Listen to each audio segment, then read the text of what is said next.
Amis du Hack, bonsoir, bienvenue dans Les Activistes, votre podcast en ciel et marine, tous les lundis à 18h pour parler de l'actualité du premier et à jamais club de football français, en partenariat avec France Bleu Normandie. Autour de la table avec moi pour cette émission, il aura fièrement porté le brassard d'actu toute l'année, il le portera fièrement une dernière fois avant la trêve. Romain, le capitaine d'actu, est avec nous. Salut Romain. Salut, bonsoir tout le monde.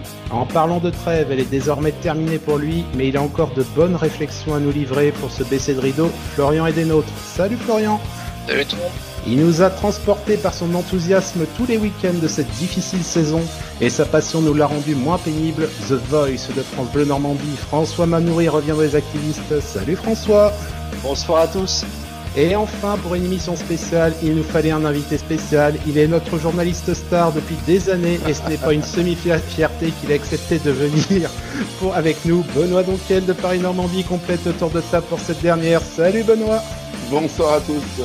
Au sommaire ce soir, bilan de la saison du Hack 2020-2021, activez-vous finale avec vos réactions sur l'année écoulée et une petite rubrique au niveau des féminiles, n'était-ce pas juste pas au niveau à leur niveau.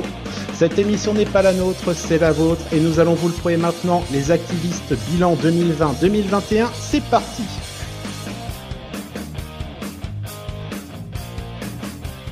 Messieurs, c'est l'heure des comptes. Le Hack finit 12e après une saison bien morne. On ne peut pas dire que l'enthousiasme a été à tous les niveaux cette année. On va revenir avec vous sur les événements qui ont jalonné la saison.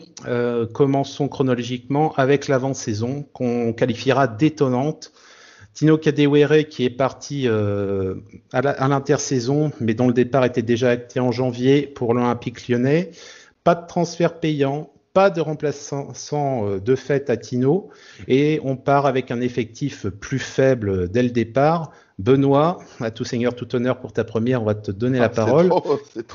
Quand tu vois le recrutement qui se passe et avec des noms honnêtement qu'on ne connaît pas, peut-être un petit peu Ali, oui, mais même sur un degré quand même assez faible, et qu'on voit dans la colonne départ du Havre des gens comme Pape Gueye et Tino Kadewere, est-ce que tu te dis, là, il y a un problème?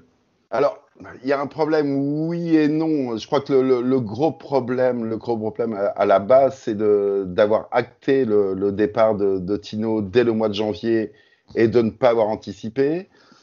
L'autre gros problème, c'est de ne pas avoir réussi à convaincre Pape Gueye de prolonger. Et de ce que je crois savoir, alors j'en ai pas la preuve. Généralement, j'essaie quand même d'avoir plusieurs sources. Ça s'est joué, franchement, à pas grand-chose la prolongation de Pape Gueye. Peut-être je vais caricaturer, mais à 1000 ou 1500 euros près, il était peut-être possible de prolonger Pape Gueye.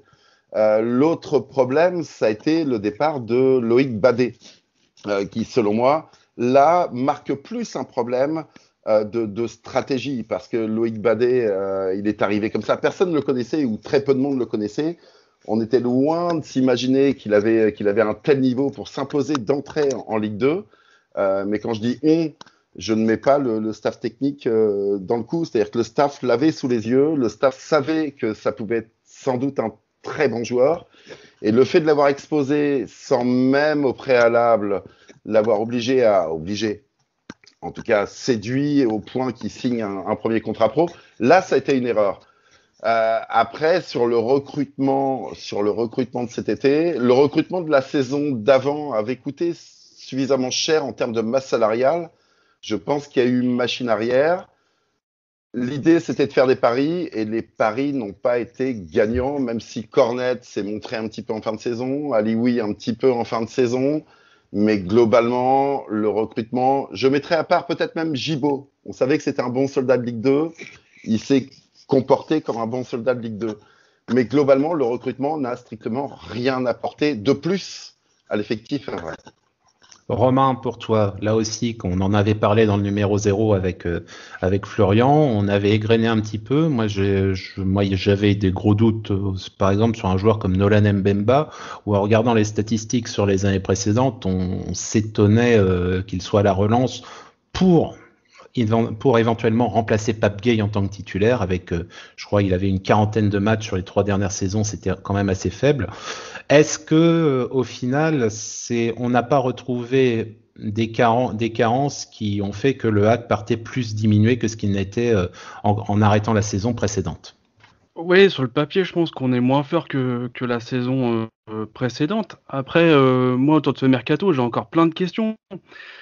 Comme l'a dit Benoît, est-ce qu'ils n'ont pas tout simplement essayé de faire un pari, c'est-à-dire on recrute gratuit, on monte et on investit après seulement, parce qu'à un moment donné, Volpe, il avait ce discours-là, en tout cas dans la presse, enfin, il l'a dit plusieurs fois.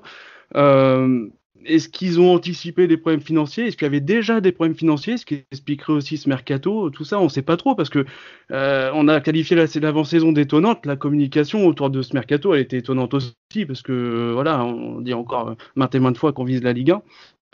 Au final, sur un mercato, les réponses, on les attend sur le terrain. Voilà, quand tu recrutes 4 ou 5 joueurs et qu'il y en a seulement un qui répond présent, je pense à Gibaud, hein, à la hauteur du niveau auquel on l'attendait, c'est sûr que voilà, ça peut pas le faire. François, avec toi, on va attaquer quand même le début de saison parce qu'on retrouve à peu près les mêmes soucis. On a appelé ça des débuts pas au rebut parce qu'au final, on est 3e après 9 journées, dans le bon rythme. Est-ce que tu as senti, toi, au niveau des premières rencontres que tu as eu à commenter, une équipe qui potentiellement avait les moyens de jouer un rôle de poil à gratter? Très honnêtement, non. Très honnêtement, non. On voyait des prestations à l'extérieur qui étaient dans l'ensemble assez solides, mais au stade Océane, et on l'a vu tout au long de la saison, ça ne l'a pas fait. Et comme vous l'avez dit en préambule, est-ce que dès le départ, sans sortir de l'ENA du foot, on pouvait se dire cette équipe, elle est taillée pour jouer les premiers rôles? Non, parce que, comme vous l'avez dit, on a perdu énormément de joueurs de qualité. Et on a recruté ce qu'on a pu recruter. Il y a eu, moi je voudrais revenir très très rapidement sur les cas Gay et Badé. Moi ça me dérange pas que des jeunes du centre de formation s'épanouissent, réussissent à un échelon supérieur. Le problème c'est que Gay et Badé, ils sont partis sans rapporter le moindre copec au HAC. Et c'est ça le nerf de la guerre, c'est qu'on forme des jeunes et qu'il n'y a pas de retour sur investissement. Après, il y a la situation de l'attaquant. On va peut-être en débattre plus longuement par la suite, mais Tino, il est parti en janvier et il a fallu attendre 1 an pour que son successeur numérique puisse jouer, en l'occurrence, Khalid Boutaïb. Donc, il y a un problème. On a bien vu, effectivement, sur le début de saison que ça tournait en notre faveur sur des matchs qui auraient pu basculer d'un autre côté, hein. Celui à Guingamp où on gagne 3-1, mais on concède énormément d'occasions et le résultat nous est hyper favorable et ça match en notre faveur. Et à partir du moment où ça tourne un petit peu moins bien, avec la défaite à Grenoble, avec la défaite contre Caen, avec un arbitrage très litigieux, ensuite le fiasco à Sochaux, le petit truc sur lequel on pouvait fonctionner, il s'est complètement délité. Et après, on est redevenu une équipe à notre niveau, quelque part, j'aurais envie de dire. Florian, est-ce que tu rejoins aussi François au niveau du fait que peut-être que la belle 3e place après la 9e journée, donc au quart du championnat, c'était un miroir aux illusions et on a vu quand même peu de choses intéressantes et on va rebondir de toute façon sur les résultats qu'on a eus, même au niveau des victoires. On va se rappeler de certains matchs qu'on avait commentés ici et dont on se demandait comment on avait pu avoir les 3 points. Je pense par exemple au match de Pau qui pour moi était la symbolique peut-être de cette illusion. Ah oui, début de saison un peu bizarre. Donc déjà, il faut rappeler que les 3 premiers matchs c'était un peu Fight Club, hein, avec Mbemba et Ersoy qui nous faisaient les cartons rouges sur des tacles au milieu de terrain. L'auberge rouge. Voilà, donc ça mettait un peu l'ambiance. Et puis sur les 5 victoires des 9 premières journées, il y en a 4, c'est 1-0. Donc Amiens, c'est un CSC, je crois. Après, je sais qu'il y en a un. Des grands débuts de CSC pour cette saison. Hein. Il a marqué de bonheur. Hein. Ouais, non. Ça nous a sauvé contre Amiens. Après, c'est les 1-0, c'est Amiens, Nancy, Dunkerque et Pau. sans vouloir manquer de respect.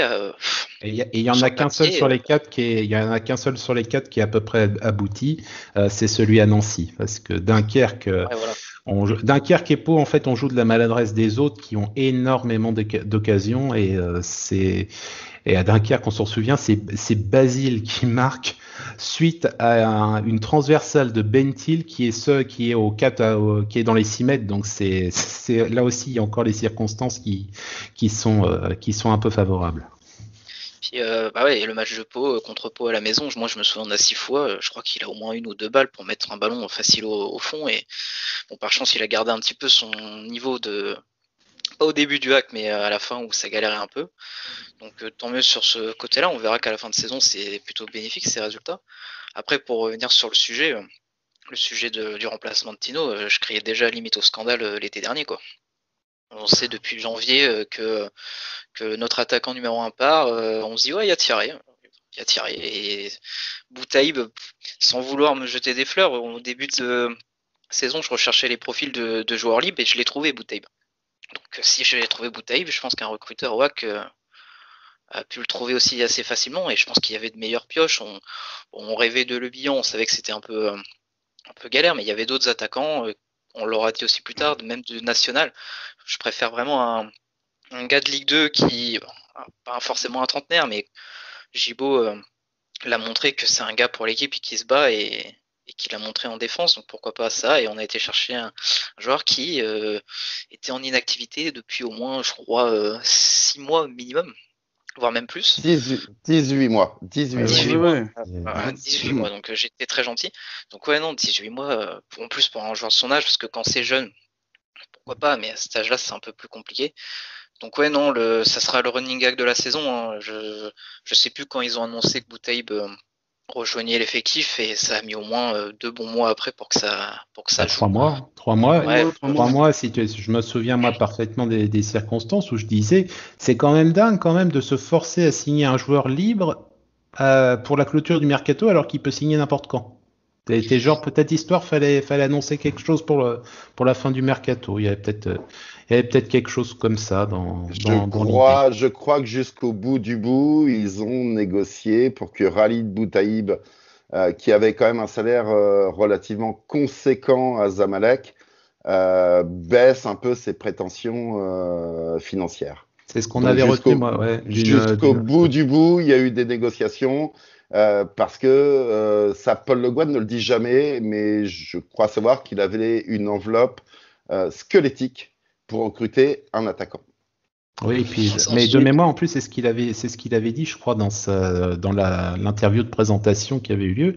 Il avait dit, ça faisait plusieurs semaines qu'ils étaient en relation, et il avait dit que 6 semaines avant, ça ne pouvait pas se faire, et que ça s'est fait par la suite, sûrement, par le fait que Khalid Boutaïb s'est peut-être rendu compte qu'il n'aurait pas mieux que le hack, et que chacun, les positions se sont rejointes à un moment où ça devenait que nous, on n'aurait possible. pas mieux que Khalid Boutaïb, voilà. Oui, je pense que c'est ça aussi. Voilà. Mais messieurs, je me permets d'intervenir juste pour vous dire que Paul Le Guen, il a reconnu une erreur, celle d'avoir recruté et Oumout Meras et Eman Ben Mohamed. Ce sont les mots de Paul Le Guen. J'ai fait une erreur en recrutant ces 2 joueurs. Je n'aurais dû n'en prendre qu'un au salaire où ils sont et prendre un attaquant à la place. Il ne fallait pas prendre Meras et Ben Mohamed et prendre un attaquant. C'est l'erreur qu'a reconnue Paul Le Guen. Pour une fois que c'est pas un semi-échec. Pour une fois. Oui, bah non, mais c'est vrai que c'était 2 joueurs qui étaient un peu pro même poste, donc après savoir est-ce qu'il fallait prendre Ben Mohamed ou Meras, bon, l'histoire nous dira Meras quand même. Enfin, je pense. Non, mais ce sont 2 joueurs, joueurs qui ont un salaire important. Et effectivement, on peut élargir le débat, mais le fait d'avoir ces 2 joueurs-là en pseudo-concurrence et ne pas avoir d'attaquant pour épauler Jamal Thierry, pour moi, ça a été la principale erreur de cette saison. Parce que le pauvre Jamal, moi je veux bien qu'on en débatte si vous voulez, si on a le temps, mais le pauvre Jamal, il a été tout seul, on a tout le temps, toute la première partie de saison, à s'essouffler, à faire des courses, à faire tout ce que vous voulez. Et on se disait, mais le malheureux, il va jamais pouvoir faire toute la saison à ce rythme-là. Et dans la seconde partie de saison, on a vu un Jamal Thierry qui n'était plus là, qui était complètement à bout de souffle, qui n'avait plus la lucidité, qui n'avait plus l'énergie, qui n'avait plus le geste juste. Et voilà, cette association Meras-Ben Mohamed, avec 2 salaires importants, je me répète, mais c'était pas bien vu. C'était pas bien vu. On va voir pour la deuxième partie des matchs allés. Et donc, on récapitule. Nous sommes 3e après 9 journées. Donc, même si c'est pas un concours de circonstances, on réussit quand même à avoir une position pas du tout dégueulasse. Mais on sait que derrière, on va rencontrer les équipes un peu plus fortes. On a déjà évoqué le cas de Grenoble et on a vu que ça allait très vite au Stade des Alpes. Et puis arrive le match face à Caen, perdu dans les circonstances dont on se rappelle, gloire à Stéphanie Frappard bien évidemment, qui nous a montré que c'était une des meilleures arbitres de France. On a encore vu le cas avec Monsieur Varela en Ligue 2, qui a été meilleur arbitre de Ligue 2. Saint Varela, félicitations à vous aussi. Et à partir de ce derby perdu, Benoît, c'est le début de la descente aux enfers, avec une victoire en 14 matchs. Et là, on a peut-être vu le visage du HAC qu'on craignait de voir à l'intersaison. Oui, comme on l'a dit précédemment, le début de saison, certes intéressant en termes de résultats, l'était beaucoup moins en termes de qualité de jeu. On n'a pas vu une équipe du Havre souveraine, conquérante, solide, en confiance. Non, ça a toujours été des succès un petit peu scellés à l'arrache. Alors effectivement, cette défaite lors du derby, voilà, sur un penalty un petit peu foireux, peut-être que c'est un détournant parce qu'on sait aussi qu'une saison, ça peut se jouer sur quelques petits détails. Voilà, je vais pas faire l'ancien combattant, mais je me souviens quand même de cette saison 2007-2008 où au début de l'exercice, on me dit à part le maintien, je sais pas ce qu'on va jouer. L'entraîneur me dit on va droit dans le mur. Et résultat, cette équipe marche sur l'eau parce que il y a plein de petits détails qui vont dans le sens des ciels et marines. Là, pour le coup, ce jour-là, c'était peut-être un tournant. Et puis les détails vont à l'encontre des Havrais. Et puis derrière, effectivement, comme c'était déjà une équipe qui surfait pas sur une grande confiance, derrière, il y a le vide, il y a le coup de massue. Et puis on voit une équipe moyenne dans le jeu, mais qui, pour le coup, n'arrive plus à prendre de points, n'arrive plus à gagner de matchs. Il y a ce fameux flop à Sochaux. Voilà, ça c'est alors c'est au mois de novembre, je crois. Hein, c'est fin novembre, Sochaux. Oui. On avait d'ailleurs coché le mois de novembre comme un mois pouvant être charnière avec Grenoble, Caen et Sochaux, mais on avait malheureusement eu tort. On s'était pas planté sur ce coup-là. Ça a fait très très mal avec la triple défaite sur ces matchs-là et l'explosion finale à Bonal. Ouais, et puis à la sortie de ce mois-là, le HAC n'est plus dans le coup. Et à l'arrivée, je pense que les joueurs décrochent un petit peu. Voilà. Mais encore une fois, ça peut se jouer sur un détail. Peut-être que si ce match de Caen, on va pas refaire l'histoire, mais effectivement, ce match, il est perdu sur une grossière erreur de Madame Frappard. Peut-être que si ça bascule dans l'autre sens, la saison est tout autre. Je ne sais pas, hein, on le saura jamais. Mais voilà, souvent, ça se joue sur des petits détails.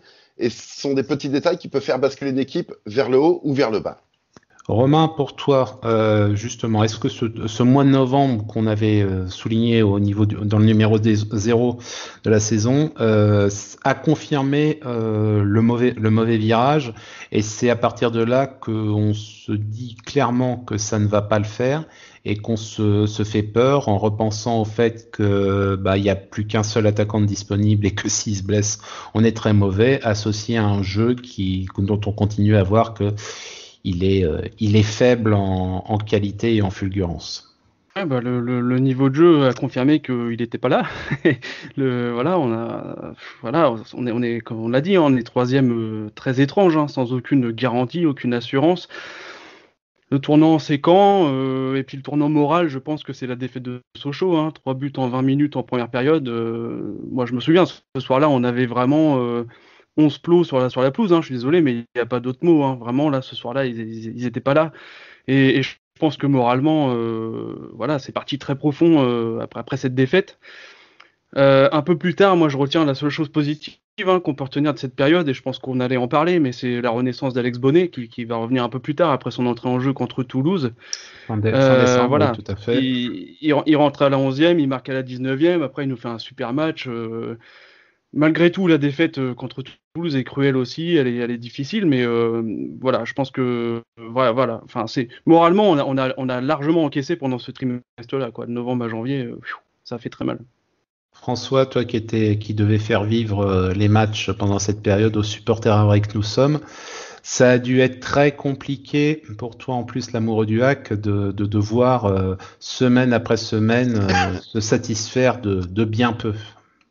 Le match à Sochaux, très honnêtement, pour moi, il a marqué la saison. Il a marqué la saison parce que Ben Mohamed,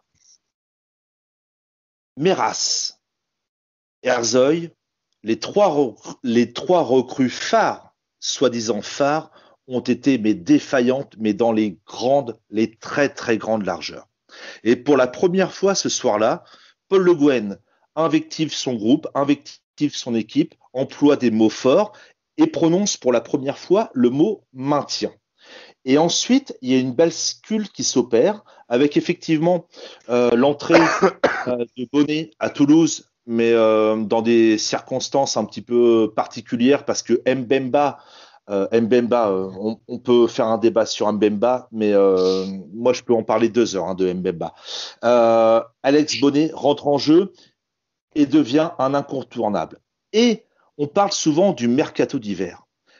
Il y a pour moi une bonne chose qu'a fait le Hack pendant ce mercato d'hiver, c'est de laisser partir Ben Mohamed, de laisser partir Ertugrul Erzoy et ensuite d'avoir ces deux charnières, Gibo, Mayembo, qui a apporté sa solidité, son efficacité. Alors, c'est peut-être pas Baresi Maldini, attention, mais au moins d'avoir cette stabilité défensive. Et je trouve qu'à partir de ce moment-là, il y a une pseudo-sérénité, une pseudo-confiance qui est ressortie. Voilà, je ne veux pas accabler plus que de raison Ben Mohamed, Ertugrul Erzoy, ce sont certainement de bons joueurs, mais qui ne se sont jamais adaptés. Et ce sont des joueurs qui devaient être des cadres, des leaders, et au lieu de tirer l'équipe vers le haut, mais l'ont tiré complètement vers le bas. Florian, on va justement parler de cette post-mercato d'hiver, donc premier match à Amiens avec enfin les débuts de Boutaïd. Je vous avoue, messieurs, moi, je n'y croyais pas avant de le voir sur le terrain. Je me suis dit, il va encore y avoir quelque chose qui va arriver, il va encore se passer une tuile. 0-0 d'entrée à Amiens pour la première en 2021. On se dit ouais, c'est pas mal, ça laisse peut-être entrevoir deux, trois trucs potentiellement sympas. Ensuite, on voit que ça reste quand même assez compliqué sur le reste jusqu'à février. Ça continue quand même à vivoter avec trop peu de satisfaction. Est-ce que pour toi, le fait, on se disait, on va voir Boutaïb, on va enfin revoir le système à 2 attaquants, et au final, ça fait plutôt pchit. Ouais, bah alors tout d'abord, je voulais juste revenir sur le point de la session d'avant. Moi, c'est le match à Toulouse qui m'a énormément marqué. Ce qu'on a vu vraiment, c'est le match pour moi qui résume un peu le hack de cette saison. C'est le hack aux deux visages. Le hack d'une première mi-temps qui est complètement dépassé par une équipe de minots. C'était des petits jeunes qui avaient à Toulouse 3-1 en une mi-temps. Où moi, personnellement, je me suis ennuyé à mourir. C'était fade, il n'y avait pas d'envie du côté des joueurs. Et en deuxième mi-temps, c'est pas la même équipe. Ça se dépasse, ça à l'arrache, ça se déchire pour aller choper le 3-3. Et comme l'a dit Benoît, ça se joue à des détails et à la fin, je crois que c'est un penalty de Toulouse, si je me trompe pas. Oui, encore une fois, on le cherche encore celui-là. Il est avec celui de Stéphanie Frappard. Et comme il l'a dit, ça se joue à des petits détails et je pense pas que ça aurait changé la saison, mais pour un groupe, se déchirer, remonter de 2 buts et faire 3-3 à l'extérieur contre une équipe qui en plus finira 3e, ça aurait pu changer le mental de toute une équipe. Et ça intervient justement avec Bonnet, l'entrée de Bonnet dans le 11, et qui n'en sortira plus parce que c'est pour moi le patron et le seul gars qui, on le voit, interview d'après-match, quand il a un mot à dire, il le dit. Sur le terrain, on n'entend pas tout, mais je pense que c'est à peu près pareil. Dans le vestiaire, ça doit être le cas. Et c'est vrai que pour moi, c'est le match de la saison du point de vue qui la reflète en fait. C'est vraiment ce hack aux 2 visages qui est c'est tout rien. Je l'avais expliqué, je crois, c'était Dr. Jekyll et Mr. Hyde. C'est exactement ça le hack cette saison. C'est un double visage. On le verra par la suite où justement on joue contre le Paris FC. On se dit oh mon Dieu, ça va être une catastrophe, on gagne. On va à Châteauroux, on gagne. Puis ensuite on a Pau et puis c'est pas terrible. Donc ouais non, c'est. Ça par contre, tu me rendras quand même que j'avais dit que Pau à Pau. J'avais dit Pau au Hameau, ça serait très difficile, mais je pensais pas que Pau au Noustrecamp, ça serait aussi difficile. C'est vrai que tu nous l'avais bien dit. Et pour revenir sur l'histoire des 2 attaquants, en effet, depuis pas mal de temps, et c'est vrai que je l'avoue, j'ai beaucoup tapé sur Jamal, mais je l'ai aussi défendu sur certains points, que pour moi, ce n'était pas un vrai neuf. Pour moi, c'était un 9,5, quelqu'un qui accompagne un attaquant. On l'avait vu avec Tino, c'était le complément parfait. Il marquait moins que Tino. Par contre, il allait chercher des pénaltys, il allait chercher la profondeur.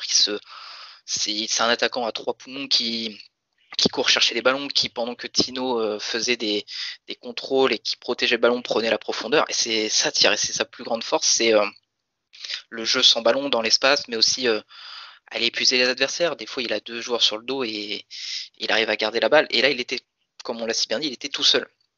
Et on l'a vu que pour la finition. Alors, est-ce que c'est un problème de finition du joueur ou est-ce qu'il était trop fatigué quand il arrive devant le but? Ça, malheureusement, on ne le saura pas. Et du coup, quand on a vu Boutaïb arriver, enfin, on s'est dit peut-être que c'était ce qu'il nous fallait. Bon, la saison qui se poursuit nous montrera que non, c'est qu'il y a un souci devant aussi. Mais on avait espoir, au moins avec 2 attaquants, de pouvoir tenter quelque chose. On avait tenté aussi avec Alioui, je crois bien. De toute façon, Paul Le Guen avait tenté avec plusieurs attaquants et c'est pas passé à chaque fois. Donc c'était compliqué. C'était sans doute un meilleur profil à trouver pour accompagner Thierry en pointe. De toute façon, je crois qu'à peu près tous les offensifs, à un moment, se sont coltinés en attaque. Et même le capitaine Bonnet, mais là, ça a marché. C'était un coup de maître. À Caen, là, c'était un vrai coup de maître.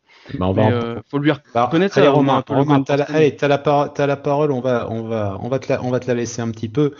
Le match, justement, de tous les dangers, avec aussi les collègues de Tendance Ouest. On avait fait un club hack spécial derby qui sentait la trouille des 2 côtés et on sentait bien que même du côté de Caen c'était pire que nous et c'est peut-être ça qui a fait que on obtient ces 3 points et cette victoire dans ce derby avec un coup tactique de Paul Le Guen. On lui a cassé suffisamment de sucre sur le dos pour savoir remarquer que pour ce coup-là ça a marché et ça a terminé en victoire 2-0 et c'est peut-être là aussi le début de l'opération commando pour le maintien, avec Captain Bonnet qui continue dans ses œuvres et qui joue vraiment, qui a mis sa cape et son masque et qui est venu nous sauver avec la manière en plus sur le 2e but. Ouais, je me souviens surtout aussi qu'on avait vendu une équipe très très très très malade à Maxime de Mel Habitside et que effectivement derrière, le soir même, on va gagner 2-0 chez eux. Ouais, non, mais t'as tout dit, hein. Un coup de maître tactique de Le Guen comme on n'en a pas assez vu, j'ai envie de dire, cette saison. Donc il a mis notre capitaine, notre vieux capitaine là devant et puis ça a fonctionné. Et c'est peut-être un des rares matchs où on a vu des attaques bien construites. Enfin, c'était en contre, hein. C'était plutôt sur des contres, mais bon, c'est vrai que ça faisait plaisir à voir, un peu d'animation offensive comme ça, et puis à Dornano, ça double le plaisir forcément. Moi, ce que je regrette un peu, désolé, mais après le plaisir vient Sochaux derrière à la maison, et là, Le Guen, il remet le même 11, avec le même bonnet devant. Et je suis super étonné aujourd'hui. Je veux dire, il y a les vidéos, on change d'adversaire et tout. Alors, oui, il y a le débat, oui, ça a marché, donc c'est normal, on reconduit, etc. Mais là, c'était vraiment pour moi une tactique d'un soir. Et c'est ce que j'ai noté. Je suis très étonné d'avoir revu le même 11 la semaine d'après. et puis pour une défaite de 0. Donc voilà. C'est juste le hic que je vois, moi, après la belle victoire à Dornano. Benoît. Noté aussi, pour la petite info, la meilleure action de Meras cette saison, c'est la petite danse sur le parvis de Dornano, évidemment. Ça fait plaisir sur les réseaux sociaux, c'était la meilleure action de l'année. Ça sera dans les highlights. Benoît, après cette victoire à Dornano, donc la deuxième consécutive pour le Hack après le 3-0 de l'an passé, je pense que ça n'a pas dû arriver souvent de gagner 2 fois de suite à Caen en championnat. Est-ce que tu envisages, toi, le tunnel infernal dans lequel on va rentrer et qui va faire qu'au final, on ne gagnera pas avant la 37e journée et cette lente descente et un moment où on se dit oui, ce n'est plus. Jusqu'à présent, le maintien, on en parlait, et là maintenant, c'est plus que des mots, ça peut se matérialiser. Ouais, alors après Caen, effectivement, il y avait peut-être un petit espoir de finir réellement sereinement cette saison.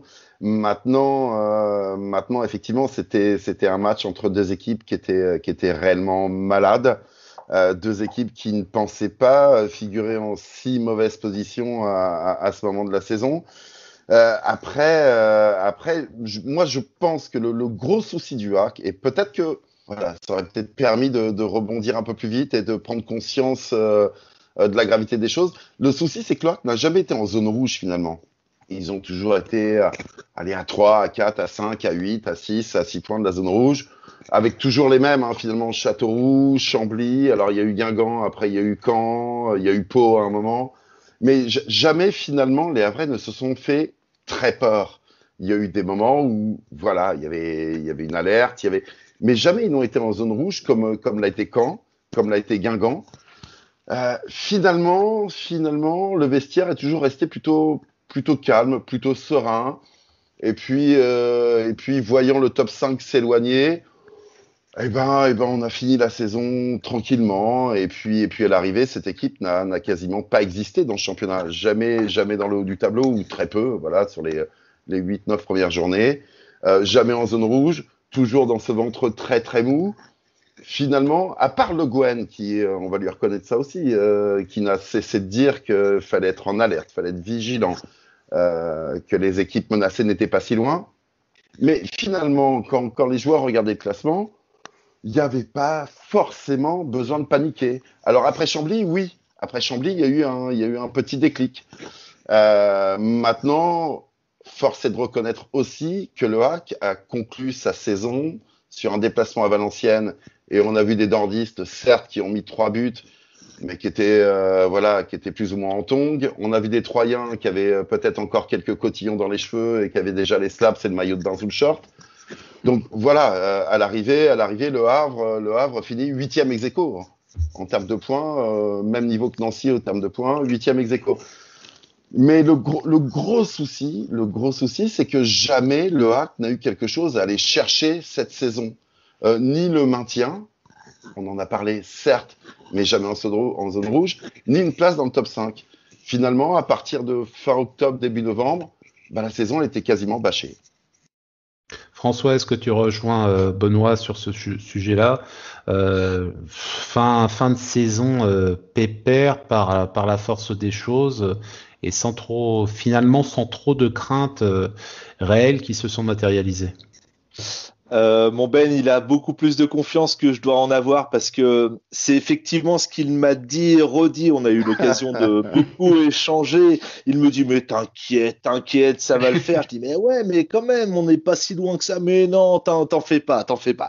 Je voudrais juste, pour compléter la discussion, vous faire part de cet échange que j'ai eu avec Pierre Ventier pendant lequel on parlait des finances du club. Voilà, Pierre Ventier, il est très loquace, donc il parle beaucoup et il me dit, il me parle d'une personne, j'ai oublié le nom, je sais même pas s'il me l'a donné le nom de cette personne, une personne qui suit la Ligue 2 de près, etc. Il me dit, Pierre, votre équipe, de toute façon, vous inquiétez pas, elle ne descendra pas. Regardez son parcours. Dès lors qu'elle est un petit peu en difficulté, elle va se ressaisir. Votre équipe, elle n'a pas envie de monter en Ligue 1.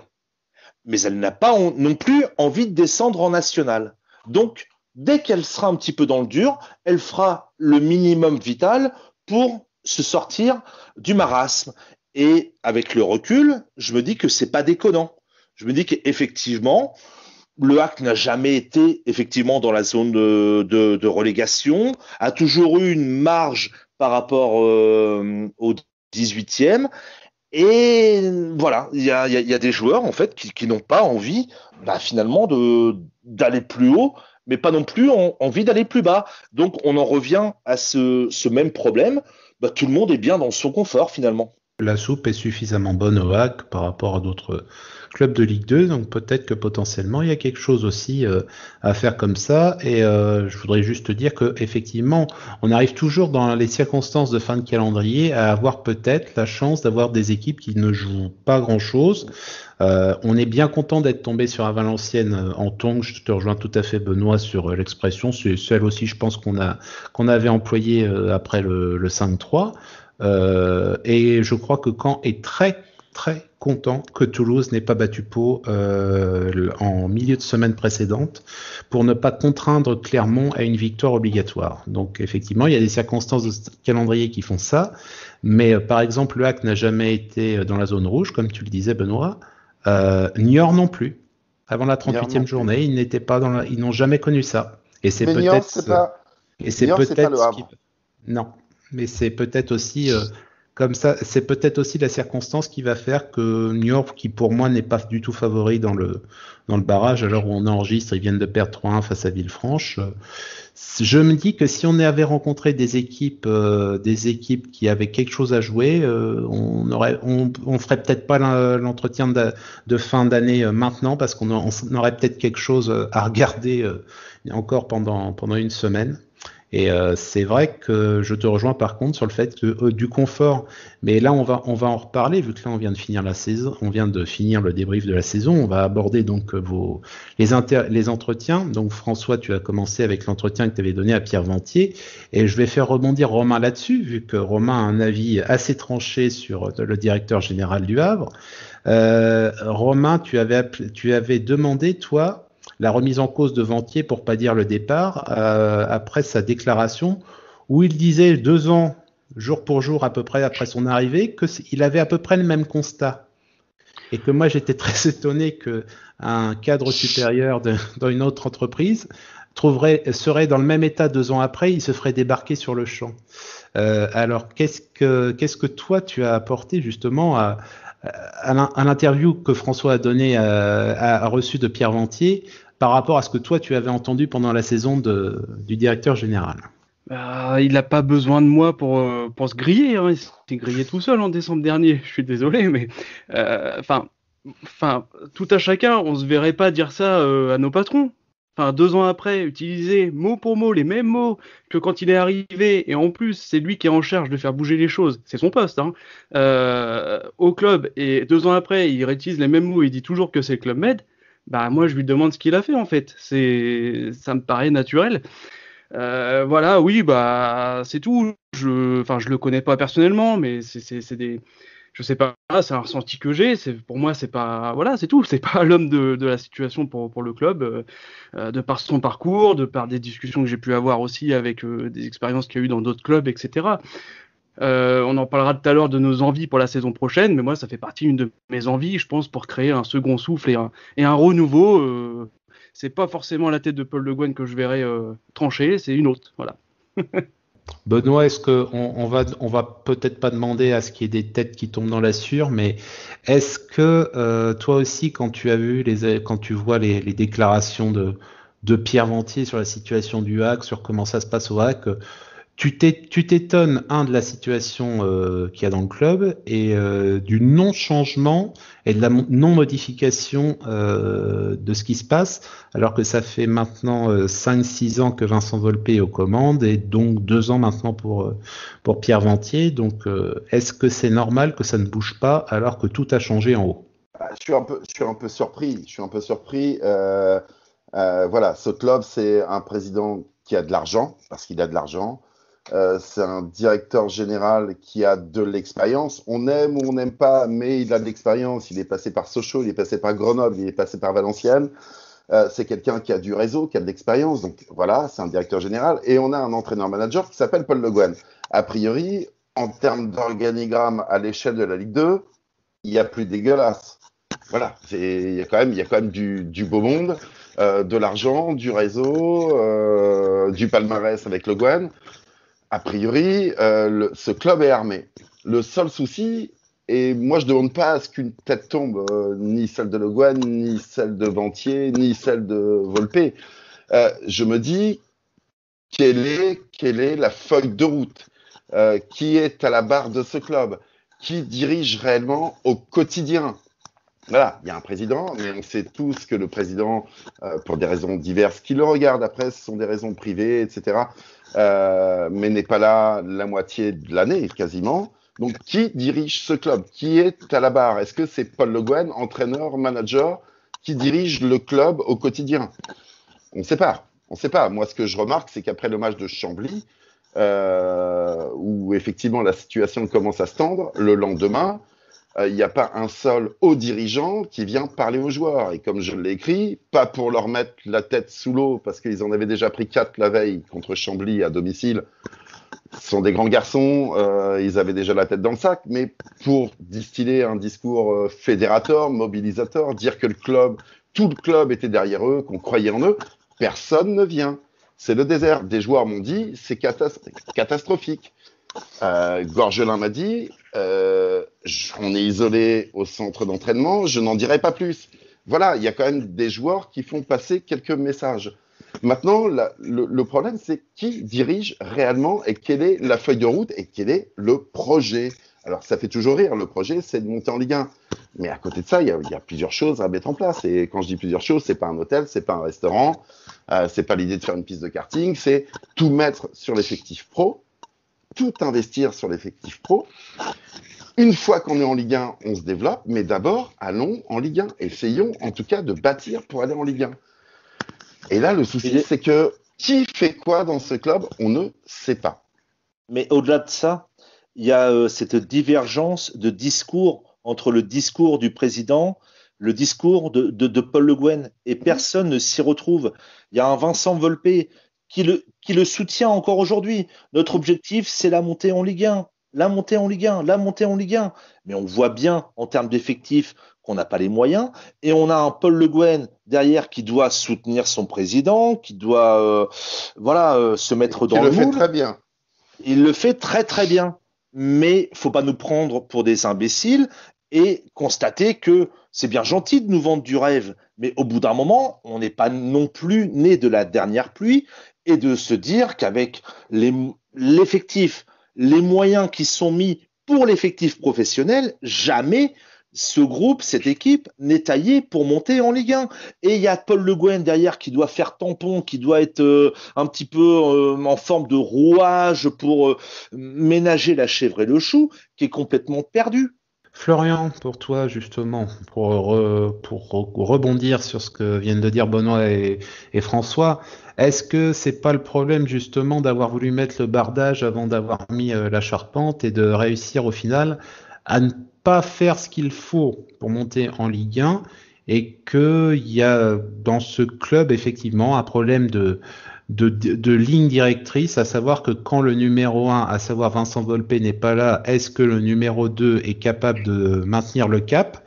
Ou est-ce que comme le disait Benoît, les joueurs sont un peu livrés à eux-mêmes et que au final, arrive ce qui doit arriver quand il n'y a pas de capitaine et que le groupe peut pas s'autogérer. Et un petit marasme tranquille, on fait 8, 10, 12 et que tout va bien dans le meilleur des mondes du moment que les salaires sont payés le premier du mois. Je pense que celui qui dirige quand Volpe n'est pas là, c'est Hervé Basile. Non, plus sérieusement, mais ça rejoint un peu ce qu'a dit François, c'est le hack, ça bouge. Bon, là, il parlait de l'équipe, ça bouge quand ça commence à d'être la merde. J'emploie le mot, un petit mot comme ça là. On a le droit, on est sur YouTube, c'est bon. Et j'ai l'impression que l'équipe est à l'image du club. ça va bouger. Et encore, l'équipe bouge avant le club. J'ai l'impression qu'il faut que ça soit vraiment la merde pour que ça bouge. Et ça a été la merde en fin de saison avec l'histoire de vente, pas vente, tout ça. Et ça a galéré à bouger. Hein. Parce que le petit mail, oh vous êtes abonné au hack, tenez, c'est pour vous dire que le hack à vendre, pas à vendre, machin. J'ai reçu ça dans ma boîte mail, je me suis dit mais c'est un club de foot qui m'envoie ça ou c'est mon pote d'université qui était en stage et qui a fait un... Il n'y a pas eu de... Je dis pas qu'il fallait faire une énorme conférence de presse, mais il fallait faire quelque chose dès qu'il y a eu l'annonce. Alors évidemment, ne pas balancer des énormités. Et comme on l'a dit, c'est encore martelé. Ouais, on joue la montée. Mais après cette saison, qui croit à ça ?